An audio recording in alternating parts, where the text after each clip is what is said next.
ክብር ለጌታ ይሁን። አንደኛ ሳሙኤል መጽሐፍ እንግዲህ በጣም ለስብከት የተመቸ መጽሐፍ ነው። በሰባኪዎች ዘንድ የተወደደ መጽሐፍ ነው እንደምታውቁት እና ስለዚህ የሚታለፍ ነገር የለውም። በእውቀት በዲሲፕሊን ነው እያለፍን የምንሄደው። ጌታ ይመስገን። ምዕራፍ 13 ላይ ስንጀምር ወደ ምዕራፍ 13 ስንመጣ የምናገኘው ሐሳብ ፍርሃት የሚወልደው አለመታዘዝ እንዴት የሰውን ፍጻሜ እንደሚያበላሽ ነው። የሳኦል አለመታዘዝ የተወለደው ከፍርሃት ነው እና ያ አለመታዘዝ ደግሞ እንዴት ዴስቲኒውን ፍጻሜውን እንዴት እንዳበላሸበት እናያለን። እና ከፍርሃት የተነሳ መታገስ ተስኖት ነው የእግዚአብሔርን ትእዛዝ የተላለፈው። የማይታየው አምላክ አብሮነት ሳይሆን የሚታየው ሕዝብ አብሮነት ነው በጣም የሚያስጨንቀው ሳኦልን። ሕዝቡ ጥለው ሊሄዱ ስለሆነ ፈራሁኝ አለ። ለዛ ነው የሰዋሁት አለና በጣም የሚያስጨንቀው የሚታየው ነገር ነው ሳኦልን። የማይታየው አምላክ ከብዙ ሕዝብ የሚበልጠው አምላክ ከሱ ጋር መሆኑና አለመሆኑ አይደለም። መዝሙር 27 ቁጥር 14 ላይ ዳዊት እንደዚህ ያለ፣ እግዚአብሔርን ተስፋ አድርግ፣ በርታ፣ ልብህም ይጽና፣ እግዚአብሔርን ተስፋ አድርግ አለ። ሰዎች ሁሉ ጥለውን ሊሄዱ በሚነሱበት አይነት ሁኔታ ውስጥ ስንሆን ምን እናድርግ ከተባለ እግዚአብሔርን ተስፋ እናድርግ። ሰው ዝም ብሎ የእግዚአብሔርን ማዳን ቢጠባበቅ መልካም ነው ተብሎ ተጽፏል በእግዚአብሔር ቃል። ወገኖቼ ነገሮች ሁሉ በቃ ዴድላይን። በነገራችን ላይ ሰይጣን የሚሰራበት ትልቁ መሳሪያ ዴድላይን ነው። ዴድላይን ያስቀምጥላቸዋል። በቃ እስከዚህ ቀን ድረስ ካልሆነ አለቀላችሁ ይላቸዋል። እግዚአብሔር በባህሪው ሰዎችን ይሄ አያጣድፍም። ማጣደፍ አንዱ የጠላት መገለጫ ነው። ጥድፍ ያደርጋችኋል እና በቃ በዚህ ዓመት ካላደረግሽው፣ ዛሬ ካላደረግሽው፣ አሁን ካላደረግሽው፣ በዚህ ወር ካልሆነ በቃ ነገር ዓለሙ ሁሉ እንደሚገለባበት የዓለም ፍጻሜ እንደሚሆን አድርጎ ያሳያችኋል ነገሩን ማለት ነው። እና ዴድላይን ሰጠው ለሳኦልም። አይታችሁ ከሆነ ብዙ ጊዜ ሰዎች እንደ እግዚአብሔር ፈቃድ ያልሆነ ትዳር ውስጥ የሚገቡት፣ እንደ እግዚአብሔር ፈቃድ ያልሆነ ቢዝነስ የሚጀምሩት፣ እንደ እግዚአብሔር ፈቃድ ያልሆነ የሀገር ለውጥ የሚያደርጉት በቃ ሰይጣን ዴድላይን ስለሚያስ ይሄ ድል ካመለጠሽ ይላል እግዚአብሔር ለእናንተ ካለው ትላንትና ባነበብነው ክፍል ላይ እንዳየ ነው። ሰውየውን ምን አለው? ወጥ ቤቱን ምን አለው? ሳሙኤል ከብዙ ቀን በፊት አንተ ጋር የሸሸኩትን እድል ፈንታውን አምጣ ይላል። እግዚአብሔር እድል ፈንታን ሸሽጎ የሚያስቀምጥ አምላክ ነው። ለኛ ያዘዛትን ለኛ ያላትን ነገር ማንም አይወስዳትም። የሆነ በቃ የሚያጣድፍ መንፈስ አለ። በቃ በዚህ ዓመት ካልወሰንኩት እና ይሄ አይነተኛ የጠላት አሰራር አይነተኛ በቃ መጽሐፍ ቆይቼ እግዚአብሔርን ደጅ ጠናሁት እሱም ዘንበል አለልኝ ነው የሚለው። በእግዚአብሔር ፊት ቆይተን የሚያመልጠን ነገር የለም። በእግዚአብሔር ፊት ቆይተን የሚያልፍብን ዴድላይን የለም። በቃ የእግዚአብሔርን ድምፅ እስክንሰማ ድረስ እርግጥ የሆነውን የእሱን ምሪት እስከምንቀበል ድረስ ታግሰን እግዚአብሔርን በመጠበቃችን የምንከስረው ኪሳራ የለም። በቃ ቢዘገይም በመጠበቂያ ላይ ቆሜ እጠብቀዋለሁ አለም ባቆም እና ምንድነው እሺ ያለው አማራጭ ሲሉት እሱ አይዘገይም ማለት ቢዘገይም አይዘገይም ማለት። ሃሌሉያ። አያችሁ ልክ እኮ ከሳሙኤል ጋር ለጥቂት ነው የተላለፉት። በቃ ለጥቂት ልክ እሱ ሰውቶ ሲነሳ ሳሙኤል ሲመጣ ይገናኛሉ። እና የሚታየው ሁሉ ጥሎን ሲሄድ የማይታየውን ጸንቶ መጠበቅ የፍርሃት ሳይሆን የእምነት መገለጫ ነው። ፍርሃት ምን ያደርጋል? የሚታየው ጥሎት ሊሄድ ሲል ፈጥኖ ወደ ውሳኔ ያልፋል። እምነት ምን ያደርጋል? የሚታየው ሁሉ ጥሎት ቢሄድ የማይታየውን ይጠብቃል። ኢየሱስ እንደዛ ነበር የሚለው በምድር ሲመላለስ፣ እናንተ ሁላችሁ ጥላችሁኝ ብትሄዱ ብቻዬን አይደለሁም፣ አብ ከኔ ጋር አለ ይላል። ሃሌሉያ። አብ ከኔ ጋር አለ። በቃ አብ ከኛ ጋር አለ ወገኖች። ዕብራውያን ምዕራፍ 11 ቁጥር 6 ላይ ያለ እምነት ደስ ማሰኘት አይቻልም ይላል። ማንን? እግዚአብሔርን። ወደ እግዚአብሔር የሚደርስ እግዚአብሔር እንዳለ ለሚፈልጉትም ዋጋ እንዲሰጥ ያምን ዘንድ ያስፈልገዋል ይላል። ያምን ዘንድ ያስፈልገዋል። በቃ ክብር ለኢየሱስ ይሁን። እምነት ደግሞ ከመስማት ነው እንጂ ከማየት አይደለም የሚመጣው። የምታዩት ነገር የሚታየው ሁኔታ እምነትን በውስጣችሁ ሊወልድ አይችልም። የሰማችሁት የእግዚአብሔር ድምፅ። ሳሙኤል ምን ብሎታል? ጠብቀኝ ብሎታል። በቃ የሰማችሁት የእግዚአብሔር ድምፅ ነው እምነትን በውስጣችሁ ሊፈጠር የሚችለው ፕሮዲስ ሊያደርግ የሚችለው። የምናየው ነገርማ ስራው ፍርሃት መፍጠር ነው በውስጣችን። ስለዚህ ከምናየው ነገር ዘወር ብለን ወደምንሰማው የእግዚአብሔር ቃል ስንመጣ እግዚአብሔርን ደስ የሚያሰኝ እምነት በእኛ ዘንድ ይገኛል ማለት ነው። ቁጥር 11 ላይ ስንመጣ ሳሙኤልም ያደረግከው ምንድን ነው አለው ይላል። እንዴት የሚያሳዝን ነገር ነው! በቃ ምን አይነት አሳዛኝ ጥያቄ ነው! ያደረግከው ምንድን ነው? ሳኦልም ህዝቡ ከኔ ተለይተው እንደተበታተኑ አንተም በቀጠሮ እንዳልመጣ ፍልስጤማውያንን ወደ ማክማስ እንደተሰበሰቡ አየሁ አለ። በቃ አያችሁ፣ ከማየት ነው የሳኦል ውሳኔ ከማየት የመነጨ ነው እንጂ የእግዚአብሔርን ቃል ከመስማት አይደለም የመነጨ። አየሁኝ። ምን አየ? ህዝቡ ጥሎ ሊሄድ ሲል አየሁኝ። አንተ እንዳልመጣህ አየሁኝ፣ እንደዘገየ። ከዛ ፍልስጤማውያን እንደተሰበሰቡ አየሁኝ። ስለዚህ ካየኋቸው ነገሮች ተነስቼ ወሰንኩኝ። አያችሁ ወዳጆቼ፣ የእግዚአብሔር ህዝብ የእግዚአብሔር ልጆች ስፒሪት ሌድ ናቸው እንጂ ሲቹዌሽን ሌድ አይደሉም። ምን ማለት ነው? በመንፈስ የሚመሩ እነዚህ የእግዚአብሔር ልጆች ናቸው ተብሎ ተጽፎልናል አይደል? ሮሜ ምዕራፍ 8 ቁጥር 14 ላይ በመንፈስ ነው እንጂ የምንመራው እኛ በሁኔታ አንመራው። ሁኔታ በቃ ራሱ ካባውን ብድግ አድርጎ የክህነት ካባውን ብድግ አድርጎ መስዋዕቱን እንዲሰዋ አደረገው። በሁኔታ ላይ የተመራው በመንፈስ አይደለም የተመራው ሳኦል። እኛ ግን በእግዚአብሔር መንፈስ የሚመሩ እነዚህ የእግዚአብሔር ልጆች ናቸው ተብሎ ስለተጻፈልን በማንኛውም ሁኔታ ውስጥ ብንሆን የእግዚአብሔር መንፈስ ምሪት እንጠይቃለን እንጂ ሁኔታ አይመራንም። ግን እንደዛ ነን ወይ? እስኪ ራሳችንን እንጠይቅ። ቃሉ እንደዛ ነው የሚለው፣ መሆን ያለበት እንደዛ ነው። እኛስ እንደዛ ነን ወይ? አዲስ ስራ ስንጀምር የስራውን አዋጭነት ከሊት የምትባለው ጓደኛችን ጀምራ እንዴት እንዳዋጣት እንዴት እንደተሳካላት የጊዜው ስራ እንደሆነ ምናምን ሁኔታው ነው የመራን ወይንስ እግዚአብሔር ነው የመራን? ወደ እጮኝነትስ ስትገቡ ሁኔታ ነው የሚመራችሁ ወይንስ የእግዚአብሔር ድምፅ ነው የመራችሁ? ሀገር ስትቀይሩ፣ የተለያዩ ውሳኔዎችን ስትወስኑ በዴይ ቱ ዴይ ላይፋችሁ ሲቹዌሽን ሌድ ነን ወይንስ ስፒሪት ሌድ ነን? በመንፈስ የምንመራንን ወይስ በሁኔታ የምንመራ? አንዳንዶቻችን በጓደኛ የምንመራ፣ አንዳንዶቻችን በቤተሰብ የምንመራ፣ አንዳንዶቻችን በስሜታችን የምንመራ፣ በካልኩሌሽናችን የምንመራ፣ በገዛ አይምሯችን የምንመራ እንሆናለን። ስፒሪት ሌድ እንድንሆን የእግዚአብሔር ሀሳብ ነው። በእግዚአብሔር መንፈስ የሚመሩ እነዚህ የእግዚአብሔር ልጆች ናቸው። አያችሁ፣ የእግዚአብሔር ልጆች መለያቸው ነው፣ መታወቂያቸው ነው። አንዱ መለያቸው ነው። በቃ በእግዚአብሔር መንፈስ መመራት ማለት ነው። አላበጀህም አለው። እንዴት የሚያሳዝን ቃል ነው! ይሄንን ከሳሙኤል አንደበት መስማት እንዴት አላበጀህም። እንግሊሹ ደግሞ በጣም ይገርማል። ዩ አክትድ ፉሊሽሊ፣ የጅል ውሳኔ ነው የወሰንከው አለው። ባጭር ቃል በቃ ፉሊሽሊ ነው አክት ያደረግከው አለው። አያችሁ፣ በሚታየው ነገር ተመርቶ ውሳኔ መወሰን የፉሊሽ ውሳኔ ነው፣ የፉሊሽ ተግባር ነው። አላበጀህም አለው። በቃ ዩ አክትድ ፉሊሽሊ። ባለመታዘዝ መንገድ ሄደን ከእግዚአብሔር የምንቀበለው ሞገስ የለም። እኔም አለ እንትን አደረገው እግዚአብሔርን። ባለፈው ረቅ ውስጥ ሰምታችኋል። ብዙ ጊዜ እንደዛ ላለሁኝ እኔ የኮካ ኮላ ማሽን ሳንቲም ከታችሁ ኮካ ማውጣት አለብህ የምትሉት አይነት አደረገው እግዚአብሔርን ማለት ነው። እና ብድግ ብሎ እሱ እንደፈለገ እግዚአብሔርን ሳይታዘዝ እግዚአብሔር ባልሾመው ቦታ የክህነትን ካባ ብድግ አድርጎ ለብሶ መስዋዕት አቅርቦ ከእግዚአብሔር ሞገስ ሊቀበል ማለት ነው። እግዚአብሔር የኮካ ኮላ ማሽን አይደለም። ባለመታዘዝ ሄደን ከሱ ዘንድ የምንቀበለው ሞገስ የለም። ሞገስ ሳልቀበል መጡብኝ ብዬ ነው ይህንን ያደረግኩት አለ።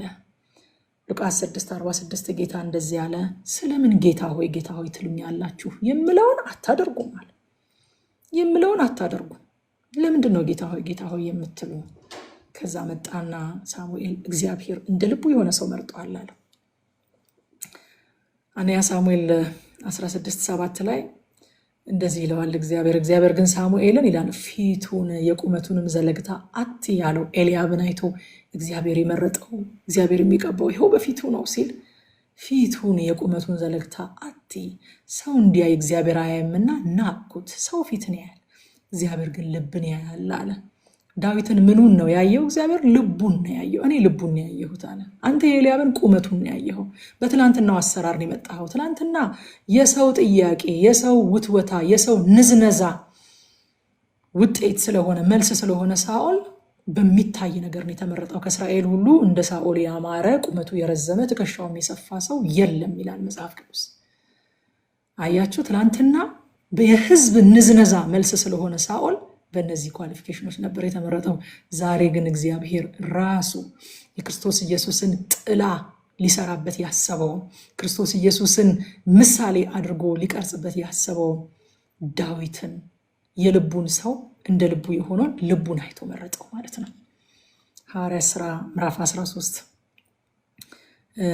ቁጥር 22 ላይ እንደዚህ የሚል ቃል አለ። እርሱን ከሻረው በኋላ ዳዊትን በእነርሱ ላይ እንዲነግስ አስነሳው። ሲመሰክርለትም እንደ ልቤ የሆነ ሰው ፈቃዴን ሁሉ የሚያደርግ የእሴይ ልጅ ዳዊትን አገኘሁ ይላል። አዲስ ኪዳን ላይ ራሱ መጥቶ እግዚአብሔር መሰከረለት።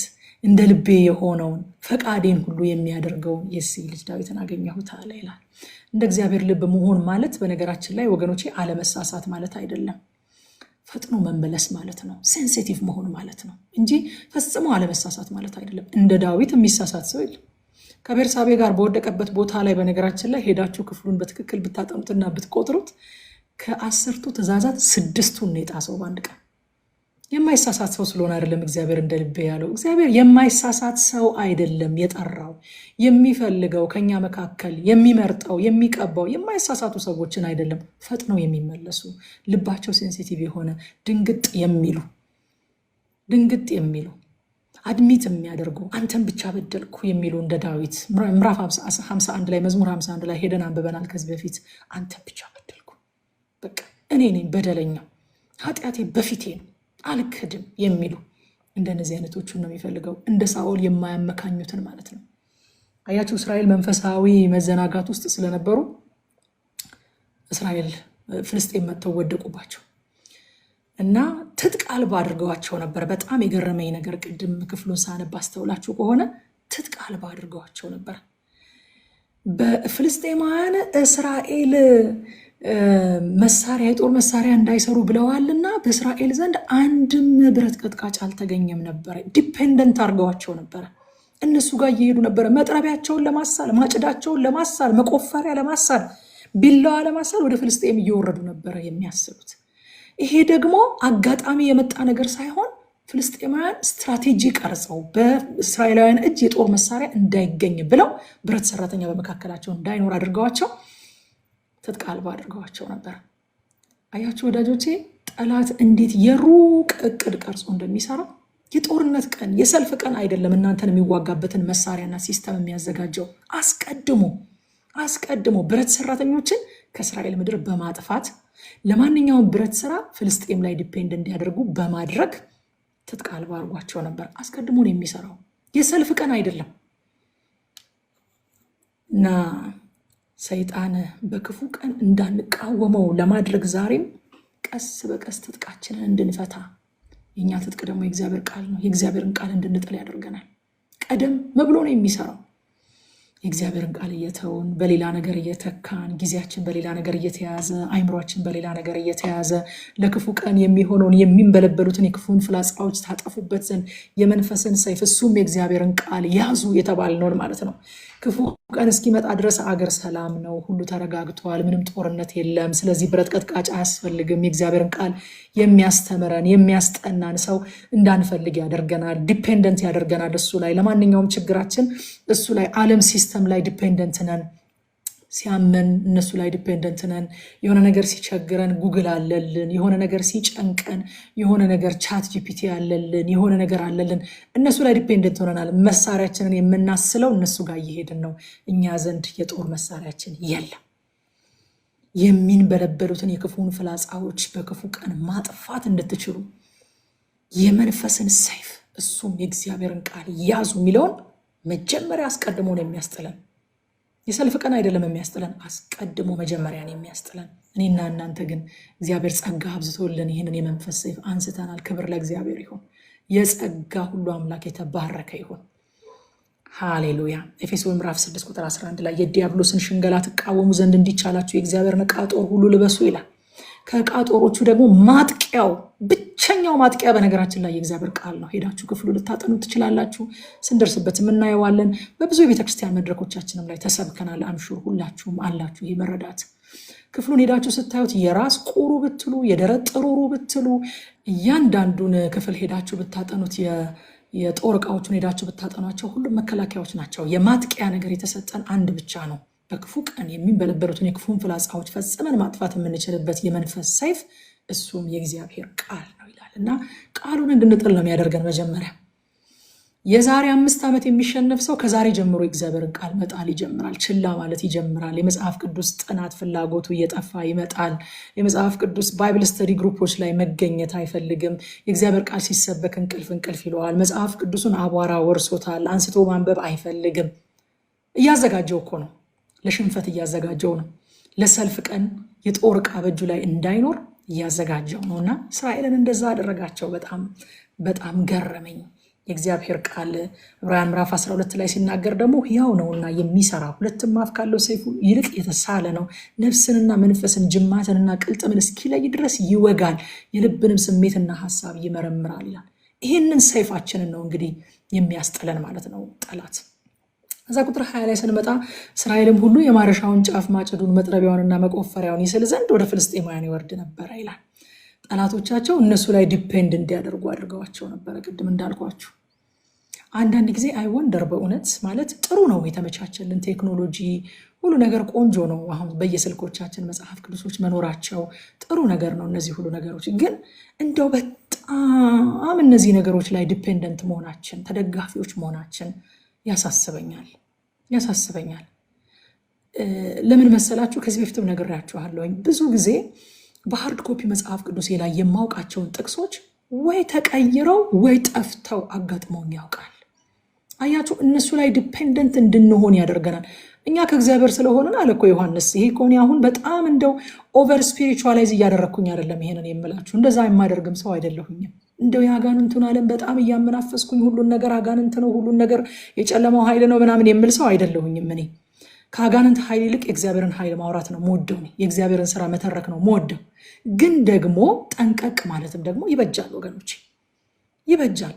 ሲስተሙ ላይ በጣም ዲፔንደንት ሆነን እነሱም ያቀርቡልን ነገር ላይ በጣም ዲፔንደንት ሆነን እያነበብኩኝ የማቀው እንግዲህ በደንብ ደግሞ ቃል በቃል ያላስኳቸው ጥቅሶች የተቀየሩ የጠፉ አቅጣጫ የሳቱ ብዙ ይኖራሉ ማለት ነው። እኔ እንኳን የማስታውሳቸው የተቀየሩ ጥቅሶችን ያገኘሁባቸው አጋጣሚ አለ። አያችሁ። ስለዚህ ዲፔንደንት እንድንሆን ሲያደርገን ጠንቀቅ ማለት ያስፈልጋል። ጥሩ ነው መጠቀማችንን። አሁን ሶፍት ኮፒ መጽሐፍ ቅዱስ እጠቀማለሁ። ሰርች ኢንጂኑ በጣም ቆንጆ ነው። ጥቅስ ጠፍቶባችሁ ብዙ ሳትደክሙ ታገኛላችሁ። በጣም ደስ ይላል። ግን አት ሴም ታይም ደግሞ ከሃርድ ኮፒው ጋር አለመለያየት፣ ኮራፕት ሊያደርጉት ከማይችሉት ጋር አለመለያየት። አብዴት እናድርገው ወይ ይላችኋል መጽሐፍ ቅዱሱን ይመጣና ምን ሆኖ አብዴት የሚደረገው?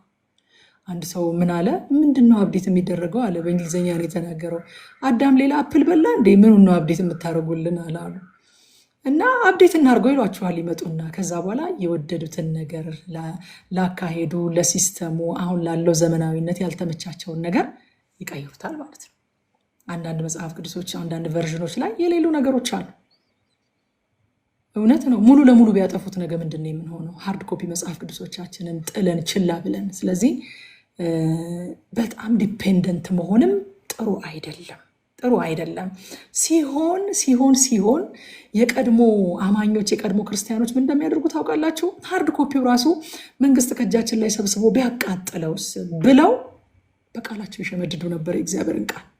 እና መጽሐፍ ቅዱስ ቢቃጠል መልሰው ይጽፉታል። ተሰብስበው ቢቃጠል መጽሐፍ ቅዱስ በቃ መልሰው ይጽፉታል የሚባሉ ሰዎች እንዳሉ ታውቃላችሁ። የዚህን ያክል ፕሪዘርቭ አድርገው ቃሉን ለማስቀመጥ ካላቸው ፍቅርና ካላቸው ተነሳሽነት የተነሳ ቢጠፋ መንግስት ሰብስበው ቢያቃጥለው መጽሐፍ ቅዱስ ከዚህ በኋላ አይኖር ቢባል ብለው ቃሉን ከዘፍጥረት እስከ ራዕይ ድረስ የሚሸመድዱ ሰዎች አሉ። በዚህ መጠን ፕሪዘርቭ ለማድረግ እንዳይጠፋ ለማድረግ የሚተጉ ሰዎች አሉ። እንደነሱም አናደርግ እሺ። ግን ቢያንስ ሃርድ ኮፒውን መጽሐፍ ቅዱሳችንን እያየን ዮሐንስ ስለሚናገር ቅድም ጀምሬ የተወኩት ጥቅስ ምንድን ነው? እኛ ከእግዚአብሔር እንደሆንን ዓለሙም ደግሞ በጨለማው እንደተያዘ እናውቃለን አለ። ዓለሙ የሚለው እዛ ቦታ ላይ ኮስሞስ ሲስተሙ፣ ይሄ ጋራ ሸንተረሩ ሳይሆን ሲስተሙ በጠላት እንደተያዘ እናውቃለን ይላል። በጨለማው እንደተያዘ እናውቃለን። ስለዚህ እዚህ ሲስተም ላይ እንደው በጣም ዲፔንደንት መሆን አለብን ወይ ብዬ ጠይቃለሁ። ሲስተሙ የሰጠንን እድል ሁሉ ይኸው እንጠቀማለን እኮ፣ ግን በጣምም ዲፔንደንት መሆን ጥሩ አይደለም። ዲፔንደንት አድርገዋቸው ነበረ። እዛ ቁጥር 23 ላይ የፍልስጤማውያን ጭፍራ ወደ ማክማስ መተላለፊያ ወጡ ይላል። አያችሁ፣ በሰልፍ ቀን የጦር ዕቃ ፍለጋ አንወጣም። መዘን መዋጋት ብቻ ነው። ሰይፍ የሚሳለው ከሰልፍ ቀን በፊት ነው። ሰይፍ የሚዘጋጀው ከሰልፍ ቀን በፊት ነው። አንዴ ሰይፍ ልሳለ አይባልም። መዘን መዋጋት ብቻ ነው በሰልፍ ቀን። ለሰልፍ ቀን መዘጋጀት ያለብን በሰላሙ ቀን። በሰላሙ ቀን እንደዚህ ሶፋችን ላይ ቁጭ ብለን ቤታችን ቁጭ ብለን ጋቢያችንን እግራችን ላይ ለብሰን ሻያችንን እየጠጣን ምን እያደረግን ነው? ሰይፋችንን እየሳልን ጦራችንን እየሳልን እየተዘጋጀን እኮ ነው። ቀስታችንን እየሳልን እየተዘጋጀን እኮ ነው። ሰገባችን ውስጥ እየሸሸግን ከዛ በኋላ ልክ በሰልፍ ቀን አሁን ሰይፍ የሚሳልበት ሰዓት አይደለም። ተነስተን አክት የምናደርግበት ነው። የሚንበለበል ፍላጻ እየመጣ ሰይፍ ፍለጋ ይኬዳል እንዴ? በክፉ ቀን የሚንበለበል ፍላጻ ሲመጣ የመንፈስን ሰይፍ እሱም የእግዚአብሔርን ቃል አውጥተን መከላከል ማነው መውጋት ማጥቃት ብቻ ነው ከኛ የሚጠበቀው ማለት ነው። ሳኦል ከዚህ ክፍል ላይ ከሳኦል የምንማረው ነገር የሚታየው ነገር አንገብጋቢ ቢመስልም የማይታየው አምላክ በተናገረን ላይ ቆመን መጠበቅን አስፈላጊነቱን ከሳኦል ሕይወት እንማራለን። ሃሌሉያ። ሌላው የምንማረው ሰውን ማጣት እግዚአብሔርን ከማጣት ሊበልጥብን አይገባም። ሰውን ለማትረፍ ሳኦል እግዚአብሔርን አጣ። አያሳዝንም? ሊበልጥብን አይገባም። ሌላው የምንማረው ከእምነት እንጂ ከፍርሃት ተነስተን መወሰን የለብንም። ፊር ሌድ መሆን የለብንም። ሲቹዌሽን ሌድ መሆን የለብንም። ኢሞሽን ሌድ መሆን የለብንም። ማይንድ ሌድ መሆን የለብንም። እኛ ስፒሪት ሌድ መሆን ያለብን፣ በመንፈስ የሚመሩ በእግዚአብሔር መንፈስ የሚመሩ እነሱ የእግዚአብሔር ልጆች ናቸው። የእግዚአብሔር ልጆች በስሜታቸው አይመሩም፣ በሁኔታ አይመሩም፣ በህዝብ ብዛት አይመሩም፣ በድምፅ ብልጫ አይመሩም። በእግዚአብሔር መንፈስ ይመራሉ። ሃሌሉያ። ሁኔታ ብዙ ነገር ሊያወራ ይችላል። እግዚአብሔር ይመጣና በዚሁ ዓመት እዚሁ ድርቅ ባለበት ምድር 100 እጥፍ እንድታጨድ አደርግሃለሁ፣ የትም አትሂድ ይላል። አያቸው። ስፒሪት ሌድ የሆነ ሰው እዛው ይቀመጣል። በዛው ዓመት ድርቅ ባለበት በዛው ምድር በድርቅ በተመታው መሬት 100 እጥፍ ያጭዳል ማለት ነው። ስፒሪት ሌድ መሆን ማለት ያ ነው። ሲቹዌሽኑ ምንድን ነው የሚለው? ተነስ ወደ ግብፅ ተሰደድ ነው የሚለው። እግዚአብሔር ምንድን ነው የሚለው? ተቀመጥ። ሃሌሉያ። ሂድ ሲል ደግሞ ይኬዳል እኮ። ሂዱ ብሎ እግዚአብሔር ደግሞ ያስኬደበት ጊዜ አለ። እዚህ ከተቀመጣችሁ ትጠፋላችሁ እንደው ያለበት ጊዜ አለ። ወደ ባቢሎን ሊሄዱ ሲነሱ አሁን ሂዱ እያላቸው አንሄድም። እግዚአብሔር እዚሁ የሆነ ፓተርን አይደለም የእግዚአብሔር አሰራር። ፍሬሽ የሆነ ጋይዳንስ ነው የሚሰጠው እግዚአብሔር። ፓተርን አይደለም። ኦኬ ትናንትና አትሂዱ ብሏል፣ ስለዚህ ዛሬም አትሂዱ ነው የሚለው። ኖ ፓተርን አይደለም። ከፍርሃት አይደለም፣ ከስሜት አይደለም፣ ከልምድ ትናንትና ከነበረው ነገር ምናምን ተነስተን አይደለም። ፍሬሽ የሆነ ምሪት ይሰጣል አምላካችን። የአሁን አምላክ ነው እግዚአብሔር። ደስ አይልም? የትናንትና አምላክ አይደለም፣ የነገ አምላክ አይደለም፣ የአሁን አምላክ፣ ሁል ጊዜ ፕሬዘንት የሆነ ሃሌሉያ። ማለት የነበሩ አሁን የሌሉ አሉ። እግዚአብሔር ግን እንደዛ አይደለም። ያለ እና የሚኖር እኔ ነኝ የሚል ሃሌሉያ ያለ አምላክ የምናመልክ ስለሆንን አሁን ፍሬሽ የሆነ ጋይዳንስ ይሰጣል እግዚአብሔር። ምን ላደርግ ጌታ ሆይ? ትናንትና አትሂጂ ነበር ያልከኝ፣ ዛሬስ? ትናንት አትሂጂ አለ ማለት ዛሬም አትሂጂ አይደለም መልክቱ። ሂጂ ሊሆን ይችላል። በጣም ነገሩ ፖዚቲቭ ሊሆን ይችላል እኮ። ሐዋርያው ጳውሎስን ካስታወሳችሁት ወንጌል ለመስበክ ተሻግረው ሊሄዱ ሲሉ የኢየሱስ መንፈስ እንዳትሄዱ አለን ይላል። ከዛ በኋላ በራእይ ደግሞ አንድ ሰው ና ወደዚህ ተሻገር ሲለኝ አየሁት፣ ስለዚህ ጌታ ወደዛ እንደመራን ተሰምቶናልና ወደዛ ሄደን ይላል። ክፍሉ ሲጠና በዛን ሰዓት ወደዛ አትሄድ ወደ ተባለበት ቦታ ሄዶ ቢሆን ኖሮ እጅግ በጣም አላስፈላጊ የሆነ ዋጋ ይከፍል ነበረ። በሚቀጥለው ጊዜ ግን ሄዶ ወንጌልን ሰብኮ በጣም ብዙ ምርኮ ሰብስቦ ተመልሷል። አያችሁ፣ አንዳንድ ጊዜ ነገሩ ትክክል ስላልሆነ አይደለም፣ ጊዜው ስላልሆነ። ትክክለኛውን ነገር በትክክለኛው ጊዜ እንድናደርግ የሚያደርገን የእግዚአብሔር መንፈስ ብቻ ነው። የኛ ግምት አይደለም፣ የሁኔታዎች ስታቲስቲክስ ሰርተን አይደለም የምናገኘው። እግዚአብሔር ሲመራን ግን ትክክለኛውን ነገር በትክክለኛው ጊዜ እናደርጋለን ማለት ነው። ሌላ ክፉ ቀን ሳይመጣ የሰልፍ ቀን ሳይመጣ እንደዚህ እንደ ወይኗ ብርድ ልብሳችሁን ለብሳችሁ ሶፋችሁ ላይ ቁጭ ብላችሁ የጦር ዕቃችንን እንሳል። ይሄው እንደኔ ሹራባችሁን ለብሳችሁ ሳይበርዳችሁ የሆነ በቃ በሂል ጫማ በምናምን ምቾታችሁን ሳታጡ ቤታችሁ ቁጭ ብላችሁ ሞቋችሁ ትጥቃችንን የምንታጠቅበት እድል፣ ክብር ለእግዚአብሔር ይሁን። ምን አይነት እድል ነው የሰጠን እግዚአብሔር! እናንተ ምን አይነት እድል! በእውነት ጌታ ይባረክ። ምዕራፍ 14 ላይ አልፋለሁኝ። አቤት ሰዓቱ እንዴት ነው የሚሄደው! እኔ እኮ መጽሐፍ ቅዱስ ሲከፈት ሰዓቱን ምን እንደሚወስደው አላውቅም። ምዕራፍ 14 ላይ ሳልፍ ዮናታንና ጋሻ ጃግሬው በእምነት የተራመዱትን እርምጃና ጠላቶቻቸውን የመቱበትን ታሪክ ነው የምናገኘው። ሃሌሉያ። በጣም ይገርማል። በቃ ህዝብ ሁሉ ፈርቶ ተሰብስቧል። ሳኦል 600 ህዝብ ይዞ ኤፉድ የለበሰውን ካህን ይዞ ፈርቶ ቁጭ ብሏል። ቁጥር 6 ላይ ዮናታንም ጋሻ ጃግሬውን ና አለው፣ ወደ እነዚህ ቆላፋን ጭፍራ እንለፍ፣ በብዙ ወይንም በጥቂት ማዳን እግዚአብሔርን አያስቸግረውምና ምናልባት እግዚአብሔር ይሰራልን ይሆናል አለው። እንዴት የምወደው ጥቅስ መሰላችሁ! አቤት አትታዘቡኝም መቼም እናንተ። በጣም ከምወዳቸው ጥቅሶች መካከል አንዱ ነው ይሄ። ሃሌሉያ። በቃ በጣም ከምወዳቸው በብዙ ወይም በጥቂት ሃሌሉያ። ማዳን እግዚአብሔርን አያስቸግረውምና ምናልባት እግዚአብሔር ይሰራልን ይሆናል። ሃሌሉያ። አያችሁ፣ የዮናታን ድፍረት ከስጋው የወጣ ትዕቢት አይደለም፣ እግዚአብሔር ላይ ካለው እምነት ነው የመነጨው። ያስቀመጠው ስቴትመንት አያቅቱንም ባክህ፣ እኔ እናንተ እኮ ከበረታን፣ እኔ እናንተ ከተስማማን፣ እኔ እናንተ ከጠነከርን ከጨከንን ዋናው ልብ ነው ምናምን አይደለም ያለው እኮ። በብዙም ሆነ በጥቂት እግዚአብሔር ማዳን አይሳነውምና አያስቸግረውም አለ። ሃሌሉያ። ደስ አይልም ቃሉ? አያስቸግረውም። ስለዚህ እንሂድ አለው። የእምነት እርምጃ። ዮናታንማ በጣም ከዚህ በኋላ እኮ ዮናታንን ይዘን ነው የምንሄደው። አስደናቂ የሆነ የተባረከ ወንድም ነው። ብዙ ነገር ከህይወቱ የምንማርበት። ሃሌሉያ። እና ወገኖቼ አማኝ ሁኔታዎች ስለተመቻቹለት የገዛ ኃይሉን ተማምኖ ሳይሆን እግዚአብሔር ይችላል ብሎ ነው የሚወጣው። በብዙም ሆነ በጥቂት እግዚአብሔር ማዳን አያስቸግረውም ብሎ ነው የወጣው ዮናታን። ዕብራውያን ምዕራፍ 11 ቁጥር 32 እስከ 34 ያለውን ክፍል አነበዋለሁ። ምዕራፍ 11 ያው ታውቁታላችሁ ምን አይነት ምዕራፍ እንደሆነ። እንግዲህ ምን እላለሁኝ አለ ዕብራውያን ጸሐፊ፣ ስለ ጌዲዮን፣ ስለ ባርቅ፣ ስለ ሶምሶም፣ ስለ ዮፍታሄ፣ ስለ ዳዊትና ስለ ሳሙኤል፣ ስለ ነቢያትም እንዳልተርክ ጊዜው ያጥርብኛልና አለና እነርሱ በእምነት መንግስታትን ድል ነሱ። በምን? በእምነት። አያችሁ፣ በሰይፋቸው አይደለም፣ በጦራቸው አይደለም፣ በቀስታቸው አይደለም። እነርሱ እነዚህ ሁሉ ጀግኖች እነ ጌዲዮን፣ እነ ባርቅ፣ እነ ሶምሶም፣ እነ ዮፍታሄ፣ እነ ዳዊት፣ እነ ሳሙኤል እነዚህ ሁሉ አለ በእምነት መንግስታትን ድል ነሱ፣ ጽድቅን አደረጉ፣ የተሰጠውን የተስፋ ቃል አገኙ፣ የአንበሶችን አፍ ዘጉ፣ የእሳትን ኃይል አጠፉ፣ ከሰይፍ ስለት አመለጡ፣ ከድካማቸው በረቱ፣ በጦርነት ኃይለኞች ሆኑ፣ የባዕድን ጭፍሮች አባረሩ። በምን? በእምነት። ሃሌሉያ። በእምነት። ከዛ ቁጥር 7 ላይ ጋሻ ጃግሬው ይላል።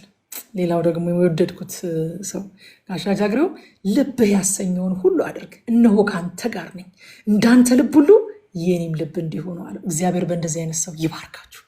እግዚአብሔር ተናግሯችሁ ልባችሁን በእግዚአብሔር አበርትታችሁ ጌታን ታምናችሁ ወጣለሁ እነሳለሁ ስትሉ እግዚአብሔር በእንደዚህ አይነት ሰው ይባርካችሁ። በእውነት ስጦታ ነው። እንደዚህ አይነት ሰው እኮ ልብን የሚደግፍ ሰው ስጦታ ነው። በቃ እንዳንተ ልብ ሁሉ የኔም ልብ እንዲሆኑ አለው።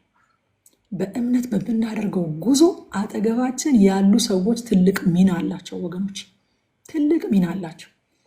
የእምነት ጉዞ አጋሮቻችን ልባቸውና እጃቸውን የሚሰጡን እንጂ የሚያደክሙን መሆን የለባቸው በፍጹም። በቃ ይሄው እንዳንተ ልብ ሁሉ የኔም ልብ ነው የሚሉ ሰዎች እግዚአብሔር በኢየሱስ በእነዚህ ሰዎች ይባርክ። ሃሌሉያ። እኛንም እንደዚህ አይነት ሰዎች ያደርገን። እኛም ብቻ ይባርከን ሳይሆን እኛንም እንደዚህ አይነት ሰዎች ያደርገን። የሰዎችን ልብ የምናበረታ ሂዱ ውረሱ የምንል፣ አሁ እግዚአብሔር ከኛ ጋር ከሆነ እንችላለን የምንል ያደርገን።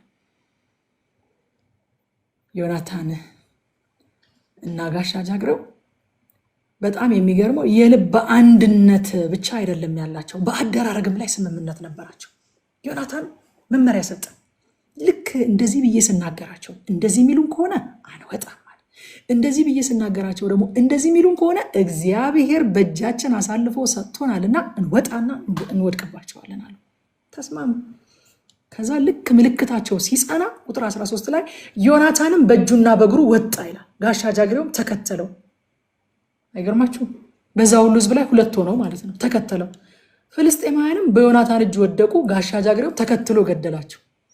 ዝም ብሎ የሚያወራ ብቻ ሳይሆን ተከትሎ የሚወጣ ነው ደግሞ ይሄ ጋሻ ጃግሬ። ከዛ ደግሞ ተከትሎ የሚገድል። ሃሌሉያ።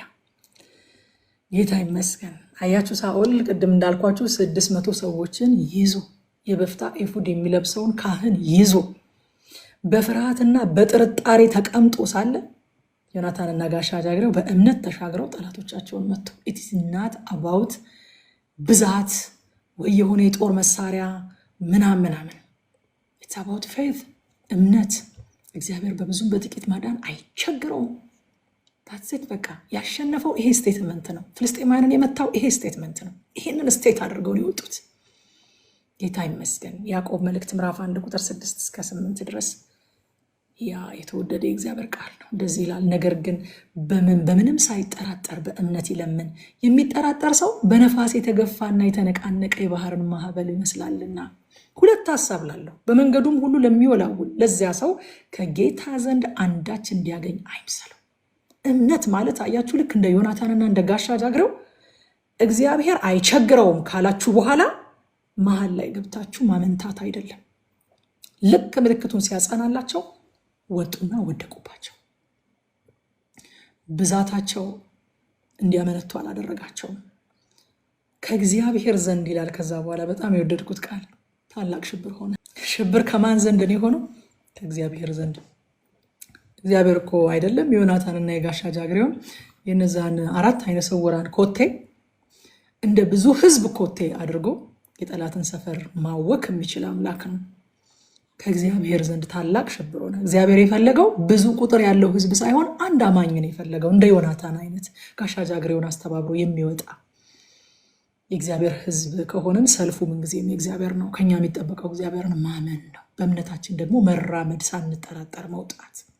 ቁጥር 21 ላይ ገረመኝ። ቀድሞ ከፍልስጤማውያን ጋር የነበሩት ከእነርሱም ጋር ከሰፈሩ ዙሪያ የወጡት ዕብራውያን ደግሞ ከሳኦልና ከዮናታን ጋር ወደ ነበሩት እስራኤላውያን ለመሆን ዞሩ ይላል። ድል የሚሰበስበው ሕዝብ አለ። ይህን ታውቃላችሁ። እና አታኩርፉ። ድል የሚሰበስበው ሕዝብ እግዚአብሔር ድል ሲሰጣችሁ ከእናንተ አጌንስት ሆኖ የነበረ ሰው ይመጣል ወደ እናንተ። ከፍልስጤም ጋር ሄደው ቆመው ነበር። አይገርማችሁም? እስራኤላዊ ሆነው እኮ ነው። ከፍልስጤም ወገን ተሰልፈው ነበር። እግዚአብሔር ድል እንደሰጠ ሲያውቁ አሁን በሳኦልና በዮናታን በኩል ዞሮ ተሰለፉ። አላባረሯቸውም። በቃ ድል የሚሰበስበው ሕዝብ አለ። ቅባት የሚጠራው ሕዝብ አለ።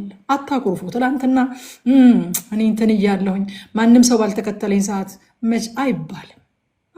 በቃ እናንተ አልጠራችኋቸውም። ዛሬም እግዚአብሔር ነው የጠራቸው፣ ቅባቱ ሊጠራቸው እና መጡ። በጣም የገረመኝ ነገር መጡ እና ሲያካብቡን ሊሞቀን አይገባም። ሲያካብቡን ከሞቀን ሲበተኑ ይበርደናል ብያችኋለሁ ትናንትና። በቃ ሲያካብቡንም አይሞቀን፣ ሲበተኑም አይበርደንም። አንድ ምሳሌ ነግራችሁ ነበረ፣ ግን በጣም ሰዓቱ ሄዷል። ሌላ ጊዜ ነግራችኋለሁ። ቁጥር 24 ላይ የእስራኤልም ሰዎች በዚያን ቀን ተጨነቁ። ሳኦል በጠላቶቼን እስክበቀል እስከ ማታ ድረስ መብል የሚበላ ሰው ርጉም ይሁን ብሎ ሕዝቡን አምሏቸው ነበርና ሕዝቡን ሁሉ መብል አልቀመሱም ይላል። እዚህ ቦታ ላይ ወገኖቼ ሳኦል በጫነባቸው አላስፈላጊ ቀንበር ነው ሕዝቡ የደከሙት። ዮናታን የተናገረው ነገር ትክክል ነው። በነገራችን ላይ አባቴ ዝም ብሎ ነው ሕዝቡን ያስቸገረዋል። ይሁኝ እኔ ይህችን ማር ቀምሼ እንዴት አይኔ እንደበራ እንዲበሉ ፈቅዶላቸው ቢሆን ኖሮ እኮ በርትተው ይሄኔ ፍልስጤማውያንን ከዚህ የበለጠ በመቷቸው ነበር አለ። አላስፈላጊ የሆነ መሐላ ነው። ለምን? በሱ ስለትና በሱ መሐላ አይደለም መጀመሪያም እግዚአብሔር ድል የሰጠው በዮናታን እምነት እንጂ። አሁን በመሃል ገብቶ አጉል አላስፈላጊ ቀንበር ህዝቡ ላይ ጫነ። ማቴዎስ ወንጌል ምዕራፍ 11 ቁጥር 28 ላይ እናንተ ደካሞች አለ ጌታችን፣ ሸክማችሁ የከበደ ሁሉ ወደ እኔ ኑ እኔም አሳርፋችኋለሁ አለ። አያችሁ ወዳጆቼ፣ የመሪዎች ስራ እግዚአብሔር ያልጫነባቸውን ቀንበር ህዝብ ላይ እየጫኑ ህዝብን ማድከም ሳይሆን ህዝብን ማሳረፍና ማበርታት ነው የመሪ ስራ። ቀንበር ጭኖባቸው ደከሙ በቃ። ቆላስይስ ምዕራፍ 3 ከቁጥር 20 እስከ 23 እንደዚህ ይላል፣ ከዓለማዊ ከመጀመሪያ ትምህርት ርቃችሁ ከክርስቶስ ጋር ከሞታችሁ እንደ ሰው ስርዓት ትምህርት አትያዝ፣ አትቅመስ፣ አትንካ ለሚሉ ትእዛዛት በዓለም እንደምትኖሩ ስለምን ትገዛላችሁ? እነዚህ ሁሉ በመደረግ ሊጠፉ ተወስነዋልና። ይህ እንደ ገዛ ፈቃደ በማምለክና በትህትና ስጋን በመጨቆን ጥበብ ያለው ይመስላል። ነገር ግን ስጋ ያለ ልክ እንዳይጠግብ ለመከልከል ምንም አይጠቅም። ምንም በማይጠቅም ነገር ህዝብ ላይ ቀንበር እየጫኑ የህዝብን ልብ ማድከም፣ ህዝብን ማጉበጥ መጽሐፍ ቅዱሳዊ አመራር፣ መጽሐፍ ቅዱሳዊ አካሄድ አይደለም። ለማሳረፍ ነው የተጠራ ነው። እኛ ህዝብን ለመሸከም ነው የተጠራ ነው። እኛ ጌታ የመጣው ሊያሳርፍ ነው እና መለኮታዊ ምሪትና ጥበብ የሌለበት አመራር ወዳጆቼ ህዝብን ይጎዳል፣ ህዝብን ያስጨንቃል። ተጨነቁ ይላል። አያሳዝነው? ተጨነቁ፣ መብል አልቀመሱም። ቁጥር 32 ላይ ደግሞ ከመጨነቃቸው ያለፈ ሌላ ጉዳት ይመጣል። በዚህ ባላስፈላጊ ጫና ምክንያት ማለት ነው። እግዚአብሔር አልከለከለ ድል እንዲሰጣቸው ይህንን ስለት መጀመሪያ የተሳሉት ስለት አይደለም። በድሉ ላይ ገብቶ ነው ሳኦል እንደገና ይህንን ጫና ይህንን ቀንበር ያሸከማቸው። ቁጥር 32 ላይ ህዝቡ ለምርኮ ሳሱ ይላል። አያችሁ፣ እርቧቸዋል፣ ለምርኮ ሳሱ። በጎችን በሬዎችና ጥጆችን ወስደው በምድር ላይ ያረዱ፣ ህዝቡም ከደሙ ጋር በሉ ይላል። ከሳኦል አስጨናቂ ትእዛዝ የተነሳ ህዝቡ እግዚአብሔርን በደሉ። በቃ አስጨናቂ ትእዛዝ እግዚአብሔርን እንድንበድል ነው የሚያደርገን። ጭራሽ መሰረታዊውን ነገር እንድንጠለው የሚያደርገን እና ሳኦል ዮናታንን ለመግደል ተነሳ። እንዳያችሁ ተጣ ሲወጣ ዮናታን ላይ ሲወጣ ገለዋለሁኝ አለ። ልሙት አለ። በቃ ማርቀምሻለሁ ልሙት አለ ዮናታን። ሊገለው ተነሳ። ህዝቡ ግን አስጣሉት። የእግዚአብሔርን ማዳን ተከትሎ ምህረት መገለጡ የግድ ነው። እስከዛሬ ይህንን ፓተርን በጣም እያየን ነው አይደለ? ማዳንን ተከትሎ ምህረት ይገለጣል። በቃ እግዚአብሔር ማዳን ካደረገ በኋላ ኖ ማንም አይገደልም፣ ምህረት ይገለጣል። ስለዚህ ከዚህ ምዕራፍ ላይ ደግሞ የምናየው ቁጥር 52 የመጨረሻውን ቁጥር በጣም ስለወደድኩት እሱ ልንገራችሁ። መጀመሪያ በሳኦልም ዕድሜ ሁሉ ከፍልስጤማውያን ጋር ጽኑ ውጊያ ነበረ ይልና ሳኦልም ጽኑ ወይም ኃያል ሰው ባየ ጊዜ ወደ እርሱ ይሰበስብ ነበረ። አስደናቂ ነገር ነው። ትሬት እንዳይሆንም ነበረ። መጀመሪያ ቁጥሩ ነበረ አጀማመሩ። አይገርማችሁ? ጽኑ ወይንም ኃያል ሰው ባየ ጊዜ ወደ እሱ ይሰበስብ ነበረ። ጽኑና ኃያል ሰው አንግፋ። አንዳንድ ጊዜ እኛ በጣም ደምቀን ለመታየት በዙሪያችን መሰብሰብ የምንፈልገው በመረዳት በንግግር ችሎታ እንደው በአገልግሎት ልምድም በምንም ከኛ ትንሽ አነስ ከኛ ትንሽ ዘግየት ያሉ ሰዎችን በዙሪያችን እንሰበስባለን። ለምን? እኛ ደምቀን መታየት ስለምንፈልግ። ኃያል ሰው ባየ ጊዜ ሃሌሉያ የሚሰራ ስራ አለ፣ ይሰበስብ ነበር። አትፍሩ። ኃያላንን መሰብሰብ አትፍሩ። ስራው በጣም ሰፊ ነው። አዝመራው በጣም ብዙ ነው። ብዙ ኃያላን ያስፈልጉናል። ብዙ የተቀቡ ያስፈልጉናል። ብዙ ተሰሚነት ያላቸው ሲናገሩ ሞገስ የጠገቡ ያስፈልጉናል። አትፍሩ። ኃያልና ጽኑ ሰው አንግፋ። እንደው ከሳኦል ሕይወት ይህንን ተማርኩኝ እኔ በእውነት በጣም መገፋት ስላለ ማለት ነው። ሁላችንም መቼም የቸርች ፖለቲክስ የምናውቅ ደግሞ በደንብ እናውቃለን አይደለም? መገፋት አለ። ትንሽ እግዚአብሔር እናንተ ላይ የሚያደርገው ነገር ገለጥ ብሎ ከታየ፣ ትንሽ ደመቅ ብሎ ከታየ እንትን ይባላል። እንደውም እንደ አባባል ሁሉ ተቀምጦ መሪዎች ይጠቀሙበት ሰምቼ አውቃለሁ። እኔ ዱናት ሻይን አባብ ዘ ሊደር ይሏቸዋል። ከመሪው በላይ ሻይን አታደርጉ ይሏቸዋል። እና ደበቅ በሉ ዝቅ በሉ ትባላላችሁ ማለት ነው። ኃያልና ጽኑ ሰው አንግፋ። ሌላው የምንማረው የእምነት እርምጃ ለመውሰድ የተመቻቸ ሁኔታ አንጠብቅ። ከዮናታን እንማር። እግዚአብሔር ያላሸከማቸውን ቀንበር ሰዎች ላይ አንጫን። መሪነታችን አገልጋይነታችን ለማሳረፍና ለማበርታት እንጂ ለማስጨነቅ አይሆን። ሰዎች ተጨንቀው እግዚአብሔርን እስኪበድሉ ድረስ ቀንበር ለማሸከም አይደለም መሪና አገልጋይ የሆን ነው። ወደ ምዕራፍ 15 ቶሎ ልለፍ። የኔ ነገር ምዕራፍ 15 ላይ ስንመጣ አንደኛ ሳሙኤል ምዕራፍ 15 እግዚአብሔር ሳኦል ንጉሥ እንዳይሆን ሳኦልን የናቀበት ክፍል ነው። እግዚአብሔር ግልጽ ትእዛዝ ሰጠው። ሳኦል ደግሞ በከፊል ታዘዘ። ሳሙኤል በደሉን አሳወቀው። ሳኦል ለጥፋቱ ምክንያት ደረደረ። ደሴት በቃ እዚህ ምዕራፍ ላይ የምናገኘው ታሪክ ይሄ ነው። ቁጥር 3 ላይ እግዚአብሔር መጣና አሁንም ሄደ አለው፣ አማሌቅን ምታ፣ ያላቸውን ሁሉ ፈጽመ አጥፋ። ግልጽ አይደለም? አትማራቸው፣ ወንዱንና ሴቱን፣ ብላቴናውንና ሕፃኑን፣ በሬውንና በጉን፣ ግመሉንና አህያውን ግደል አለው። አያችሁ ወዳጆቼ፣ የእግዚአብሔር ቃል ወደኛ ሲመጣ እንደ ትእዛዝ እንጂ እንደ ምክረ ሀሳብ አይደለም የሚመጣ። አንዳንድ ጊዜ ምክረ ሀሳብ ይመስለናል። የእግዚአብሔር ቃል እንዲህ ብታደርግ ጥሩ ነው የሚል ምክረ ሀሳብ አለ አይደለም? መርጠን የምናደርገው ምክረ ሀሳብ የሰጠ ሰው እኮ ብታደርጉ ደስ ይለዋል፣ ባታደርጉም ደግሞ ያን ያህል አይከፋውም። እግዚአብሔር ምክረ ሀሳብ አይደለም የሚሰጠው፣ ትእዛዝን የሚሰጠው እና ጉዳዩ የአማሌቅ ጉዳይ ፖለቲካዊ አይደለም፣ የጽድቅ ፍርድ ነው። እግዚአብሔር የጽድቅ ፍርድ ነው። እግዚአብሔር በጽድቅ የሚበቀል አምላክ ነው።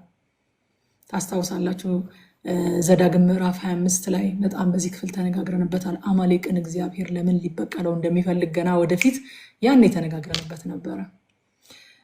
እንደዚህ አለ ዘዳግም 25:17 ጀምሮ እስከ 19 ሙሴ ከግብፅ በወጣችሁ ጊዜ አለ አማሌቅ በመንገድ ላይ ያደረገብህን አስባል። በመንገድ ላይ እንደተቃወመህ አንተም ይላል እግዚአብሔር በጣም አማሌቅ ላይ ያመረረበት ምክንያት ደክመ ተስኖህ ሳለ ካንተ በኋላ ደክመው የነበሩትን ሁሉ እንደመታ እግዚአብሔርንም አልፈራ።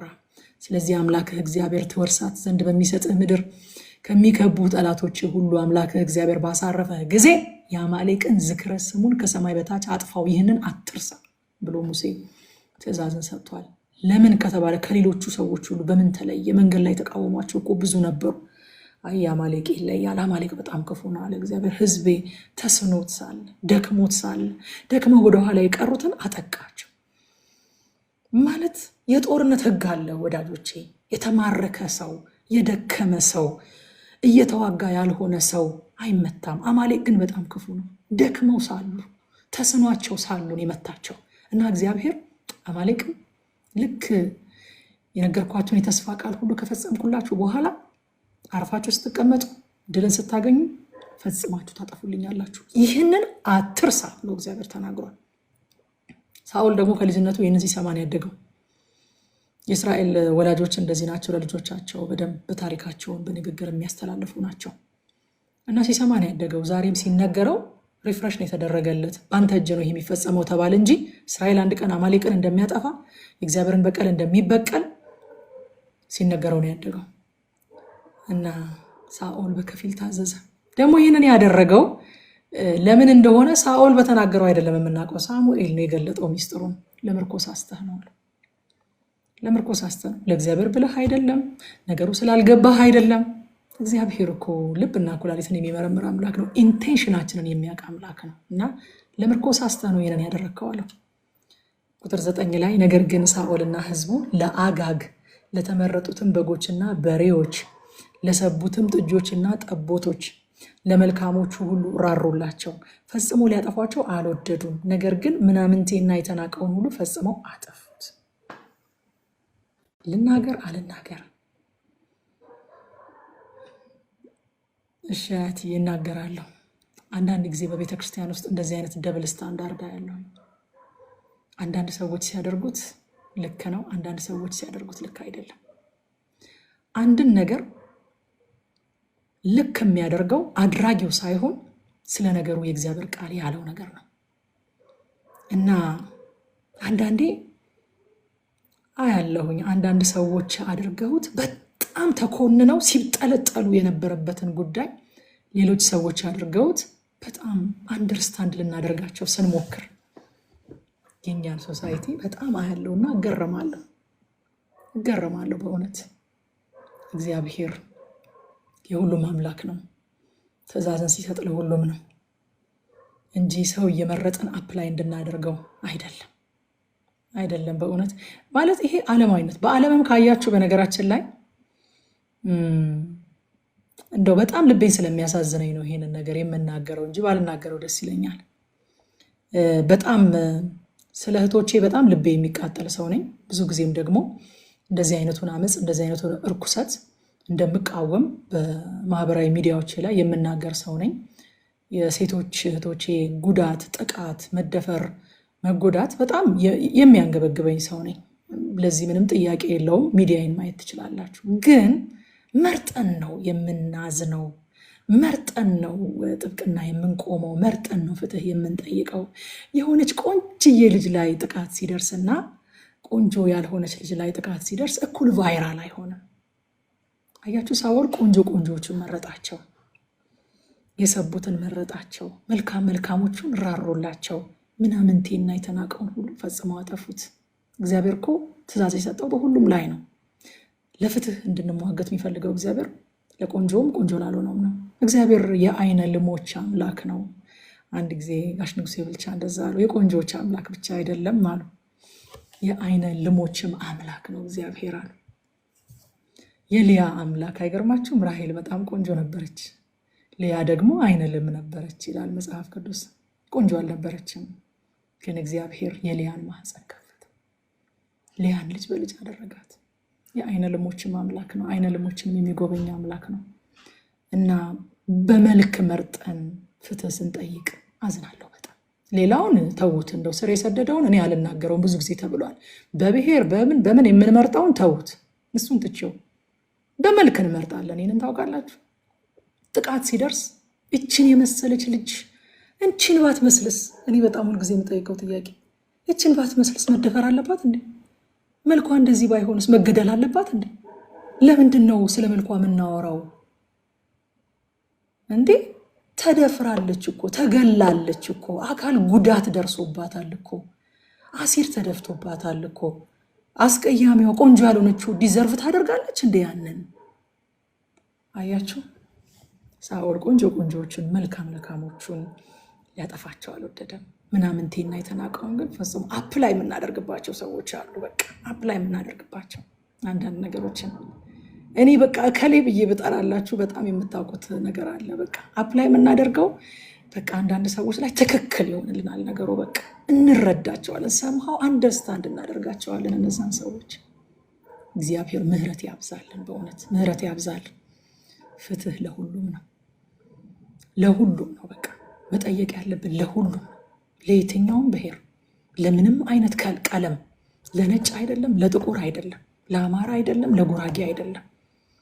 የእግዚአብሔር ልብ ለሁሉም ነው፣ ለሴት አይደለም፣ ለወንድ አይደለም። ኢቭን በእውነት ወንዶች ስለሆንን የሴቶች ጉዳይ ግድም አይላችሁ፣ ሴት ስለሆንን የወንዶች ጉዳይ እግዚአብሔር ከዚህ ይፈውሰን። በቃ እግዚአብሔር የሰው ልጆች ሁሉ አምላክ ነው። እግዚአብሔር የፍጥረት ሁሉ ጌታ ነው። ጌታ እንደሚያይ እንድናይ ጸጋ ይብዛልን። እና ብዙዎች የእግዚአብሔርን ቃል መርጠን መታዘዛችን ደግሞ በእግዚአብሔር ፊት እጅግ አስከፊ ነገር ነው። መርጠን እንደሚመቸን አድርገን ደብል ስታንዳርድ እያወጣን ቁጥር 20 ላይ ሳኦል ሳሙኤልን የእግዚአብሔርን ቃል ሰምቻለሁ አለው። እግዚአብሔር በላከኝ መንገድ ሄጃለሁ፣ የአማሌቅን ንጉሥ አጋግን አምጥቻለሁ፣ አማሌቃውያንን ፈጽሜ አጥፍቻለሁ። ህዝቡ ግን አያችሁ፣ ህዝቡ ግን ኤደን ገነት ላይ የነበረችው ነገር ተመልሳ መጣች። ህዝቡ ግን ለአምላክ ለእግዚአብሔር በጌልጌላ ይሰዉ ዘንድ ከእርም የተመረጡ በጌታ በኢየሱስም። ቃሉ ራሱ እንዴት ይገርማልና ከየት ዓመት እርም ብሎ የተመረጠ፣ በቀደም እንዳልነው ሌዋዊ ብሎ ቁባት ያለው እንዳልነው ማለት ነው። የማይሄድ ነገር እኮ ነው። ከእርም የተመረጠ ለእግዚአብሔር፣ ከእርም የተመረጡትን በጎችና በሬዎች ከምርኮ ወሰዱ። አያችሁ፣ ሳኦል ፈጥኖ ንስሐ ከመግባት ይልቅ ህዝቡን ጥፋተኛ አድርጎ ራሱን ነፃ ለማድረግ ምክንያት ደረደረ። ልክ ኤደን ገነት ላይ አዳም ወዴት ነህ? ራቁቴን ስለሆንኩኝ ፈራሁ። ራቁትን እንደሆንክ ማን ነገረህ? አትብላ ካልኩ ከዛ የዛፍ ፍሬ በላህን? አንተ የሰጠኸኝ ያቺ ሴት ሰጠችኝና በላሁ። እግዚአብሔርንም ሴትዮዋንም እኮ የኮነነው በነገራችን ላይ የአንተ ስጦታ ልክ አይደለም አለው። መጀመሪያ እግዚአብሔር ነው አኪውዝ ያደረገው እኮ። አንተ እንደዛ እንሌለ አሁን አንዳንድ ጊዜ የሆነ የስራ ምናምን የሆነ ነገር ወይ ሪሌሽንሽፕ ምናምን ሰዎች ይጀምሩና የዛ ሪሌሽንሽፕ የዛ ስራ ግንኙነት መንገድ የሆናቸውን ሰዎች ያ ነገር ፌል ሲያደርግ አንተ ነህ ከዚህ ልጅ ጋር አስተዋውቀኝ፣ አንቺ ያመጣሽብኝ ልጅ ነው እንደዚህ ያደረገኝ፣ አንተ ያመጣሃት። አያችሁ፣ እንደዛ እኮ ነው ያለው። አንተ የሰጠኸኝ አለው እግዚአብሔርን። እናንተ መልካም ነው ብሎ የሰጠውን ነገር ማለት ነው። ፍጹም መልካም ነው ብሎ አንተ የሰጠኸኝ፣ እሷ ናት የሰጠችኝና የበላሁት አለ። ሴቲቱን ምንድን ያደረግሽታል? እባቡ እሱ ሰጠኝና በላሁ። ሳኦልም እንደዛ ነው ያደረገው። በቃ ሴም ቲንግ ኤደን ገነት ውስጥ የተፈጠረውን ነገር ኤክስኪውዝ አቀረበ። ህዝቡ ነው አለ። እኔ ገድያለሁኝ፣ እኔ ታዘዣለሁ። ህዝቡ ነው ከእርም የተመረጠውን ለአምላክ ለእግዚአብሔር ሊሰዋ ይዞ ያመጣዋል። ፈጥኖ ንስሐ መግባት ነበረበት። በነገራችን ላይ ማመካኘት የትዕቢተኞች ቋንቋ ነው። ንስሐ ደግሞ የትሑታን ቋንቋ ነው። ይህን ታውቃላችሁ። ትዕቢተኛ ሰው ንስሐው ራሱ ምክንያት አለበት። ይቅርታው ራሱ ምክንያት አለበት። ይቅርታ አድርጎልኝ ይላችኋል። በእርግጥ እኔ እንደዛ አስቤ አይደለም እንደዚህ ያደረግኩት ይላችኋል። አሁን ምን ያደርጋል? ምክንያቱ በቃ ይቅርታውን ሙሉ ማድረግ ሲቻል ማለት ነው። እሺ ይቅርታ አልጠይቀ፣ በቃ እሺ ይቅርታ አድርግልኝ፣ ግን ይህንን ነገር መጀመሪያ እንዳስብ ያደረገኝ እንትና ነው አለው። ግን አለው በቃ ሁል ጊዜ ማመካኘት የትዕቢተኞች ቋንቋ ነው። ትህትና ደግሞ ንስሐ የትሑታን ቋንቋ ነው። ቁጥር 22 ላይ ሳሙኤልም በውኑ አለው። ይሄ የመጽሐፉ ቁልፍ ቃልና ዘመን ተሻጋሪ ወርቃማ መርህ ነው። እዚህ ቦታ ላይ ሳሙኤል የተናገረው ቃል ማለት ነው። በውኑ የእግዚአብሔርን ቃል በመስማት ደስ እንደሚለው፣ ቃሉን ስንሰማ ደስ እንደሚለው እግዚአብሔር በሚቃጠልና በሚታረድ መስዋዕት ደስ ይለዋልን? እነሆ መታዘዝ ከመስዋዕት ማዳመጥም የአውራ በግ ስብ ከማቅረብ ይበልጣል። ቁልፍ ቃል ነው ይሄ መጽሐፍ። ለእኛም ደግሞ ዘመን ተሻጋሪ ወርቃማ መርህ ነው። መስማት ይበልጣል፣ መታዘዝ ይበልጣል። ከምናደርጋቸው አክቲቪቲዎች ይልቅ የልባችንን ፖዚሽን እግዚአብሔር በጣም ይፈልገዋል። ቁጥር 26 ላይ ሳሙኤልም ሳኦልን የእግዚአብሔርን ቃል ንቀሃልና፣ this is the key፣ የእግዚአብሔርን ቃል ንቀሃልና እግዚአብሔርን በእስራኤል ላይ ንጉሥ እንዳትሆን ንቀሃል፣ ከአንተ ጋር አልመለስም አለው ይላል። እናንተ አልመለስም ሲለው እንኳን እንዲመለስ ሲለምነው ምንም ብሎ እንደሆነ ታውቃላችሁ? ስለ እግዚአብሔር ከእግዚአብሔር ጋር ስላለው ሪሌሽንሽፕ ሳይሆን ህዝቡ ምን ይላል፣ አክብረኝ እባክህ፣ በህዝቡ ፊት አታዋርደኝ፣ አብረን እንመለስና አብረን እናምልክ። ስለ ህዝቡ ነው ግድ የሚለው ስቲል ከእግዚአብሔር ጋር ስላለው ግንኙነት አይደለም የሚለምነው። እና ቃሉን መታዘዝ እና ቃሉን መታዘዝ ታውቃላችሁ እስከዛሬ ድረስ ስናነብ እግዚአብሔርን ከመውደድ ጋር እንዴት ተያይዞ እንደቀረበ። አለመታዘዝ ደግሞ እግዚአብሔርን መናቅ ተብሎ እዚህ ቦታ ላይ ተቀምጦልናል። መናቅ። ከሁሉ በላይ የሳኦል በደል ንስሐ መግባት አለመውደዱ ነበረ። ለምን ከተባለ ኢያሱ ላይ ታስታውሳላችሁ አይደል? ኢያሱ 7:19 ላይ ኢያሱ አካንን ያለውን ያንን እርም ደብቆ እስራኤልን ያሰቃየውን ሰው ልጄ ሆይ ያለው ለእስራኤል አምላክ ለእግዚአብሔር ክብር ስጥ፣ ለእርሱም ተናዘዝ፣ ያደረግከውንም ንገረኝ፣ አትሸሽገኝ አለው ይላል። ንስሐ እግዚአብሔርን የምናከብርበት መንገድ ነው። እግዚአብሔርን ማክበር ነው ንስሐ። ሳኦል እግዚአብሔርን ማክበር አልወደደም። እውነተኛውና ዘላለማዊው ንጉሥ ኢየሱስ ግን የአባቱን ትእዛዝ በከፊል ሳይሆን ሙሉ ለሙሉ ፈጽሟል። የዕብራውያን ጸሐፊ ዕብራውያን 10:7 ላይ በዚያን ጊዜ አለ እነሆ በመጽሐፍ ጥቅልል ስለ እኔ እንደተጻፈ አምላኬ ሆይ ፈቃድህን ላደርግ መጥቻለሁኝ አልኩኝ አለ። ፊልጵስዩስ 2:8 ላይ ደግሞ በምስሉም እንደ ሰው ተገኝቶ ራሱን አዋረደ፣ ለሞትም ይኸው የመስቀል ሞት እንኳ የታዘዘ ሆነ ይላል። እኛ ምን እናደርግ ታዲያ? የምንገድለው አማሌቅ ምንድን ነው ዛሬ? እግዚአብሔር አጥፉልኝ ያለው፣ እግዚአብሔር ገደሉልኝ ያለው እሱ ፈጽመን እንግደለው። አንዳንዱን ሳስተን አናስቀምጠው። ሮሜ 8:13 ላይ እንደ ሥጋ ፈቃድ ብትኖሩ ትሞቱ ዘንድ አላችሁና በመንፈስ ግን የሰውነትን ስራ ብትገድሉ። እኛ ዛሬ ሰው አይደለም ግደሉ የተባልነው። የሆነ ብሔር ወይ የሆነ አይነት ኔሽን አልተሰጠንም የምንገድለው። የሰውነትን ስራ ብትገድሉ በህይወት ትኖራላችሁ በመንፈስ። ከእርሙ የተመረጠውን ሸሽገን አናስቀር። ከእርም የተመረጠ የሚባል ነገር የለም። መጀመሪያ ደረጃ ሁለቱ ቃል ራሱ አብሮ መሄድ ቃል አይደለም። ሳኦል ብቻ ነው አብሮ እንዲሄድ ያደረገው። ከእርም የተመረጠ ሸሽገን አናስቀር። በሌሎች ማመካኘታችንን ትተን ፈጥነን ንስሐ እንግባ። ሸሽጌ ያስቀረውት አጋግ ምንድን ነው ብለን ራሳችንን እንጠይቅ። እንዲነካብን የማንፈልገው፣ ሰው ኮሜንት እንዲያደርገን የማንፈልገው፣ ሰባኪዎች ሲሰብኩ ራሱ ሲያነሱት ደስ የማይለን፣ በዛ ዙሪያ ላይ ምንም አይነት ነገር መስማት የማንፈልግበት ሸሽገን ያስቀመጥነው የኛ አጋግ ምንድን ነው? የተመረጠው እርም ምንድን ነው? ራሳችንን እንጠይቅ። ከአገልግሎትና እግዚአብሔርን ከመታዘዝ እሴቱ ይበልጥብናል። ሳኦል ስራው በለጠበት፣ ንግስናው በለጠበት እግዚአብሔርን ከመታዘዝ። እግዚአብሔር ጸጋ ያብዛላችሁ።